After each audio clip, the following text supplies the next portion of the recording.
e que, de um ponto de vista de proteção social, têm que ser, efetivamente, portanto, protegidas.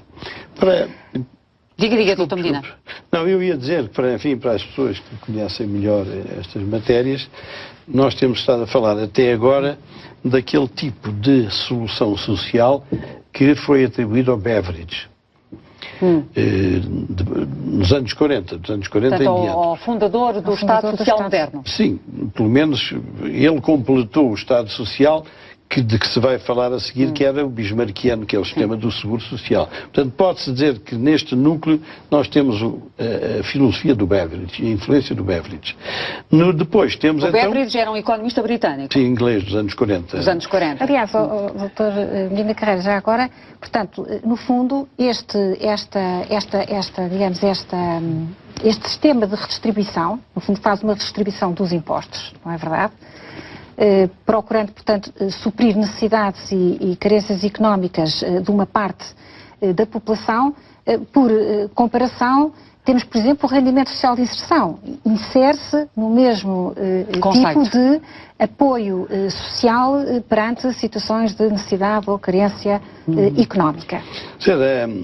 Antes desta intervenção e da aceitação pelos vários partidos, pelos vários países, vários Estados, desta lógica, digamos, redistributiva, havia um núcleo fundamental, que é aquele que continua a ser considerado, que é o chamado Seguro Social, que esse vem do tempo do chanceler alemão Bismarck, conseguido em 1883, 1886, basicamente, que era a reforma, doença e desemprego. Doutora Margarida, este nível de proteção social que estamos a referir neste momento, digamos que é uma matriz das sociedades ocidentais. Sim. Encontramos este nível de proteção social nos nossos parceiros europeus, de uma forma geral. Encontramos, insere-se no fundo, no princípio da solidariedade, no princípio da equidade e também da diferenciação positiva, no pressuposto de que cabe ao Estado aqui um papel de, no fundo, suprir, no fundo temos aqui falhas de mercado, suprir desigualdades de oportunidades e ajudar as pessoas a ultrapassarem situações que elas, por si próprias, sozinhas, não conseguem superar. Por exemplo, as políticas de combate à pobreza e à exclusão social, em que existem vários instrumentos para a realização dessas políticas, inserem-se exatamente neste espírito de um Estado mais, digamos, solidário e que, no fundo, se preocupa com os mais favorecidos. Estas pensões, pergunto-lhe, são mais generosas nos países ricos do norte da Europa, presumo? Bem, nos países do norte da Europa, nos países ricos, praticamente, digamos que a percentagem deste grupo de pensionistas que tem que ser ajudado através de complementos para poder sobreviver é muito mais, percentagem muito mais reduzida do que aquela que nós temos em Portugal. Também são sistemas mais evoluídos, são países mais ricos. Onde as pessoas não chegaram a uma situação de dependência tão grande como em Portugal. Exatamente.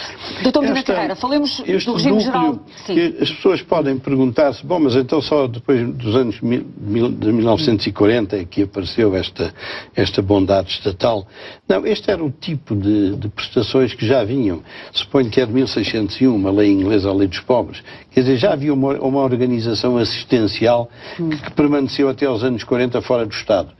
Em boa parte da Igreja, pela mão da Igreja Católica. Sim. Grande parte. Portanto, este foi o núcleo que o Estado assumiu nos anos 40, mas que era suprido, melhor ou pior, fora do Estado e em grande parte num certo período pela Igreja Católica. Doutor Medina Carreira, avancemos para o regime geral da Segurança Social.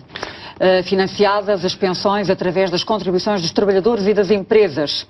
Em 34,75%. Este é o da Segurança Social, é o que assiste aos empregados privados. Exatamente, portanto, tínhamos visto a função, portanto, o sistema de redistribuição e agora temos um outro sistema que é o sistema de seguro social. Este sistema, no fundo, abrange os trabalhadores por conta de outrem e os trabalhadores independentes, isto de modo geral, e tem por objetivo substituir o rendimento do trabalho perante situações de perda desse rendimento, que pode ser uma perda temporária ou pode ser uma perda definitiva. Por exemplo, uma perda temporária é, por exemplo, o desemprego. Numa situação de desemprego, há uma prestação que substitui o rendimento do trabalho. Ou, por exemplo, no caso da doença.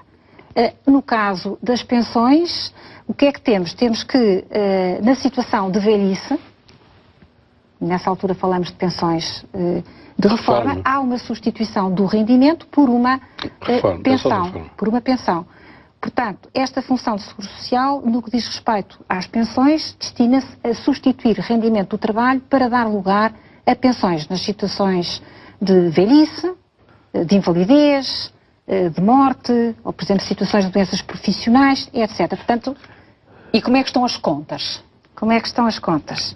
Bom, isso, para falarmos das contas, valeria então a pena vermos como é que este seguro social é financiado. Exatamente. Pronto, este seguro social é financiado através do modelo de repartição.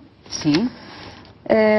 E este modelo de repartição funciona da seguinte maneira. São as cotizações dos trabalhadores. Margarida, deixe-me só, para as pessoas agora estarem muito alerta. A noção geral que há na nossa sociedade é de que desde há 40 anos as pessoas que já estão reformadas ou que estão em vias de reforma foram dando dinheiro ao Estado e o Estado foi pondo ali num cofre. Exatamente. Isto é, então, mas o meu dinheiro não está lá a ir buscar. Claro. As pessoas dizem assim, então eu descontei tantos anos e agora estão-me a cortar no salário. Estão-me a tirar do dinheiro e o dinheiro está lá, exato. Não é preciso responder a essa pergunta. Vamos ver exatamente isso. Ora, é este sistema de repartição que a doutora Margarida vai explicar é que nos faz perceber porque é que não há dinheiro hoje. É que o dinheiro que foi sendo recebido foi todos os anos pago em pensões.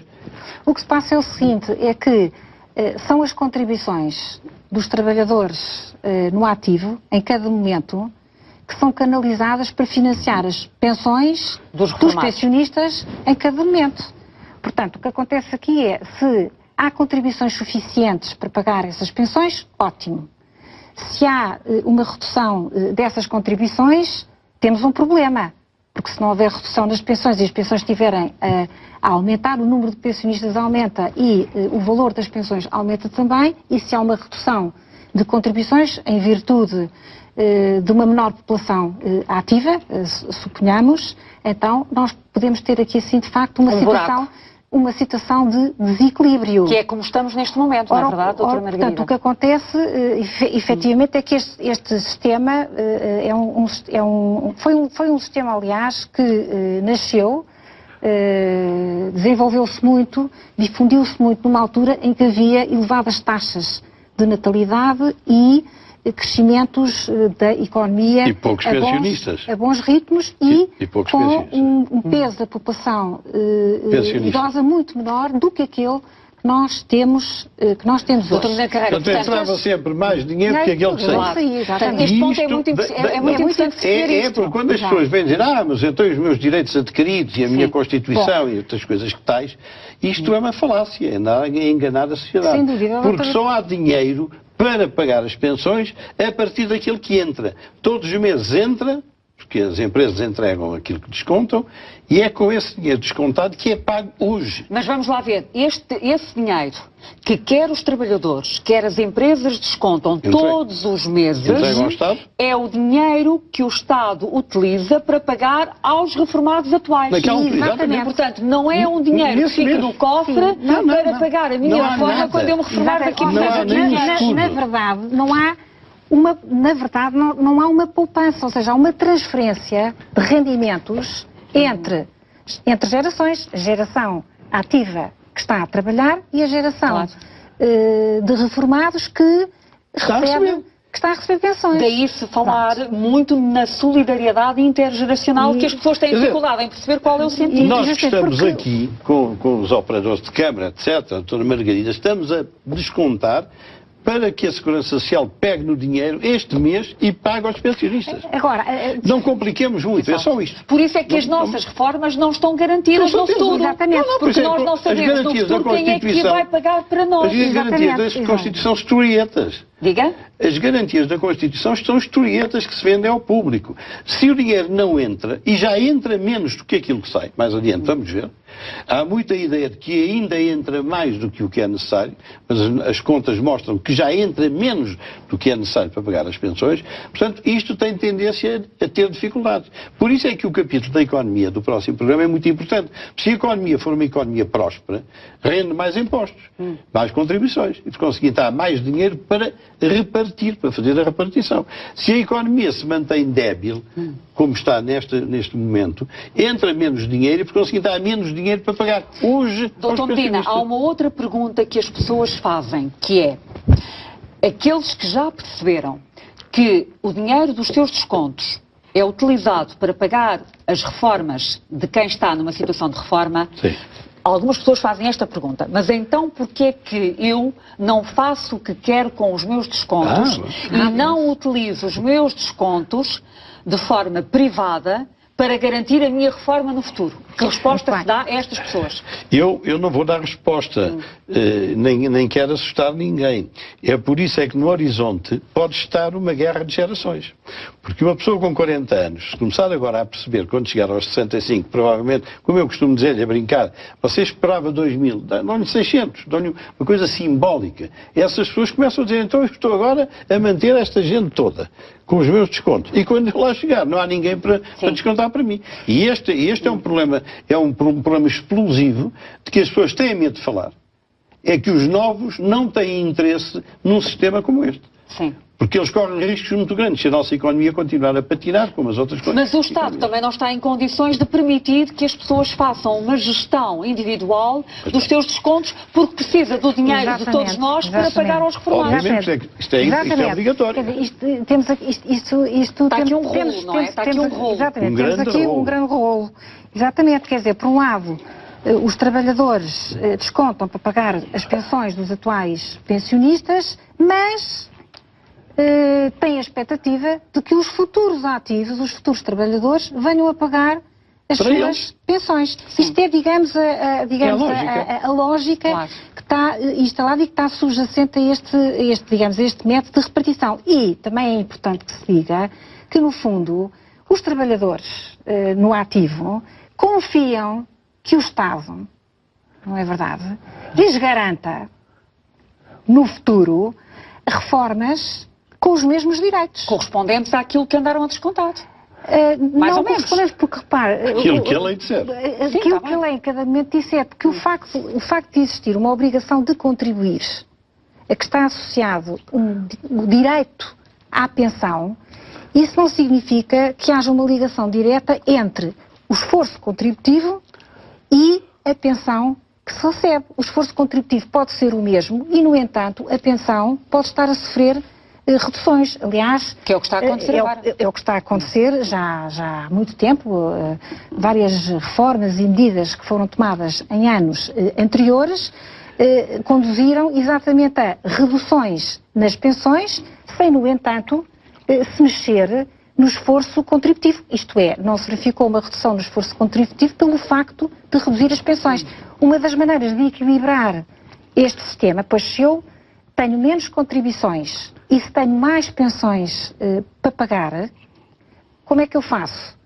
Ou reduzo pensões para adequar os meus pagamentos às contribuições que tenho, ou aumento as contribuições, tenho que aumentar a taxa social única, ou aumento os impostos.